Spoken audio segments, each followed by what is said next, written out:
Bonjour et bienvenue chez Joshua Traiteur. Aujourd'hui, nous allons faire un crumble. Pour le crumble, nous avons besoin de 2 pommes. Je vais faire un crumble pour 4 personnes. J'ai besoin de 2 pommes, 80 g de sucre, 100 g de farine, 80 g de beurre. Et là, j'ai de la cannelle en poudre, du sucre vanillé, du beurre, du citron, sucre cassonade, du sucre sémoule, la farine et les pommes.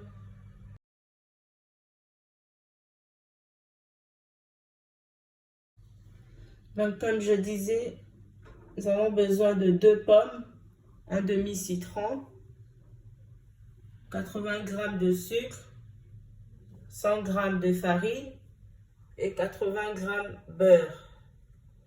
Donc là, je vous montre tout ce dont on a besoin. Et après, je vais faire mon grammage pour commencer à faire mon crumble.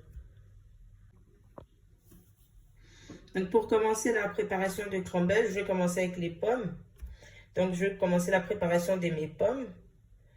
Je vais laver, épulcher, citronner et vider, puis tailler en petits dés. Après, on peut sauter dans une poêle avec du beurre ou utiliser directement nos pommes. Mais là, je vais commencer par la préparation des pommes. Donc, je vais les laver, les épulcher, les citronner, les vider et puis tailler en petits dés.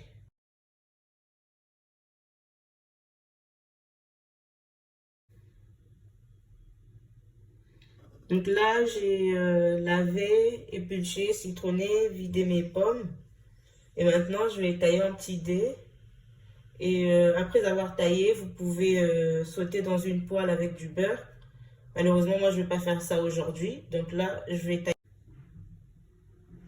Donc là, je passe au taillage de mes pommes.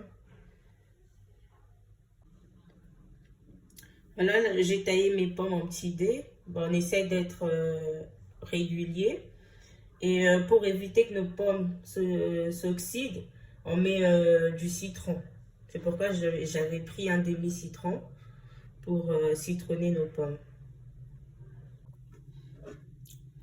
Une fois que j'ai fini de tailler mes pommes, je verse dans mon saladier et je vais mettre de la cannelle.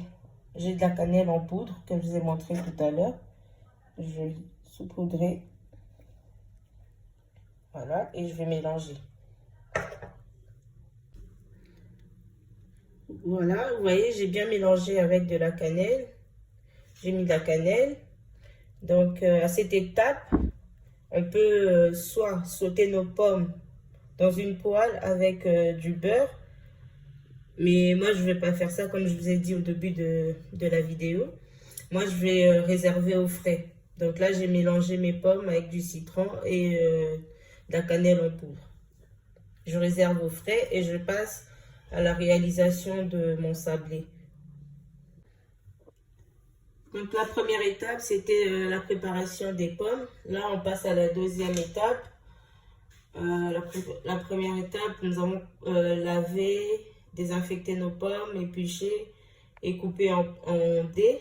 Là, nous allons maintenant dans un saladier mélanger notre farine et du sucre. Donc, on va prendre 100 g de farine et 80 g de sucre sémoule. Donc là, je verse mes 100 g de farine que je vais mélanger avec mes 80 g de sucre. Donc là, j'ai mis mes 100 g de farine. Ensuite, je vais mettre mes 80 g de sucre. Voilà, je mélange mon sucre et ma farine. Donc là, je prends du beurre que j'ai coupé en parcelles et je vais l'incorporer à mon mélange farine et sucre. Donc, je vais incorporer du beurre. Voilà.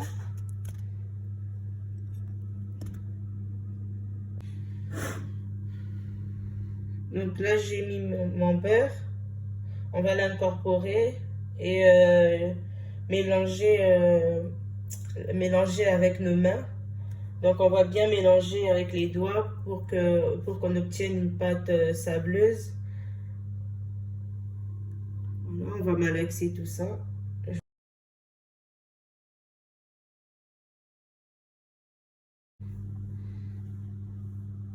Vous voyez, quand on mélange bien notre farine, sucre, beurre, vous voyez ce que ça donne.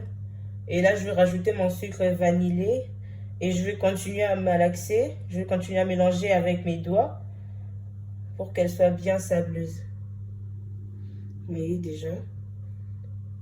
Donc là, c'est pas fini. Je rajoute le sucre vanillé et puis je continue à malaxer jusqu'à ce qu'elle soit bien sableuse. J'ai fini mon sablé. Maintenant, je vais beurrer les moules.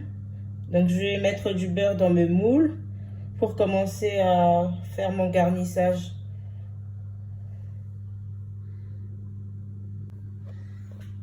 J'ai récupéré mes moules, je vais les désinfecter, ils sont déjà lavés, je vais désinfecter avec du vinaigre et ensuite mettre du beurre. Je vais beurrer mes moules et puis après on va remplir des pommes puis notre sablé par-dessus.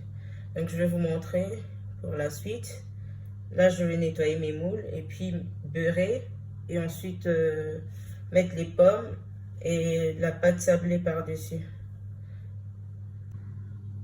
Voilà, j'ai beurré mes ramequins, j'ai mis du beurre. Et n'oubliez pas, après chaque étape, il faut vous laver les mains, pardon. Donc, bien laver ses mains après chaque étape. Donc là, à l'aide de mon pinceau, j'ai mis mon beurre.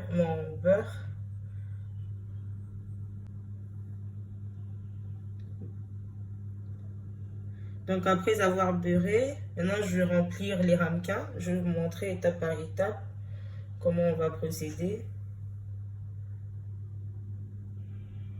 Donc j'avais dit, moi je fais pour 4 personnes. Si vous voulez faire pour plus, admettons vous voulez faire pour 8 personnes, vous multipliez mes quantités par 2.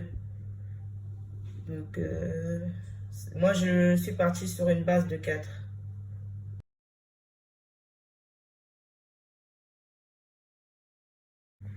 Vous voyez, je remplis bien mon fond. Donc je vais remplir les autres aussi.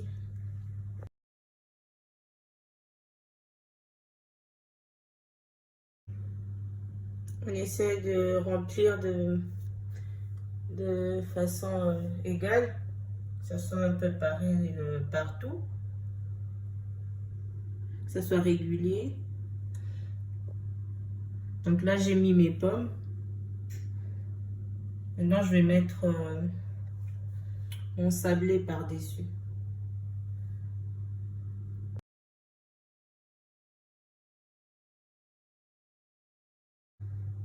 Donc là, j'ai mis ma pâte sablée par-dessus. On essaie de bien répartir notre pâte pour recouvrir nos pommes de manière régulière. Voilà. Maintenant, je vais saupoudrer de sucre cassonade. Donc, on va mettre du sucre cassonade par-dessus.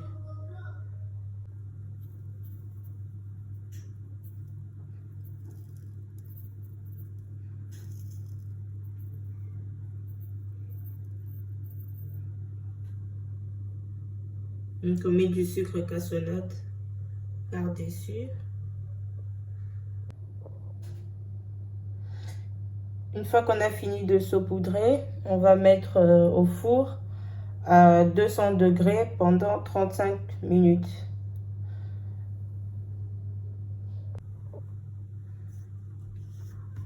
Une chose importante, j'ai oublié de vous dire, donc il faut préchauffer son four au moins 5 minutes à l'avance. Donc vous allumez votre four au moins 5 minutes à l'avance. Donc on va faire à 200 degrés pendant 35 minutes. Donc là c'est prêt. Je les ai sortis du four. C'est un dessert qui se mange tiède. Donc je vais laisser refroidir un tout petit peu. Et après on va manger.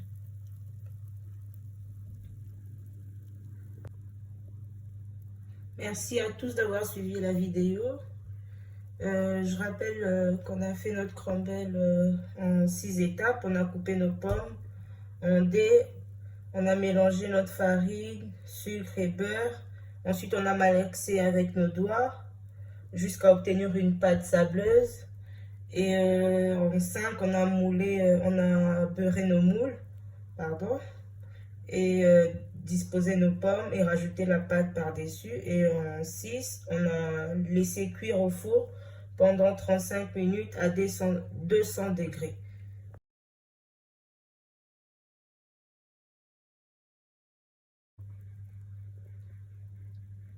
N'oubliez pas d'aimer, de partager, de vous abonner, de faire vos remarques, vos critiques, vos conseils. Ça nous aidera pour la suite. Donc, j'en ai besoin. N'hésitez pas. Merci beaucoup pour vos encouragements. Je lis vos messages et vraiment un grand merci. Ça me donne la force de continuer. Merci beaucoup. À la prochaine.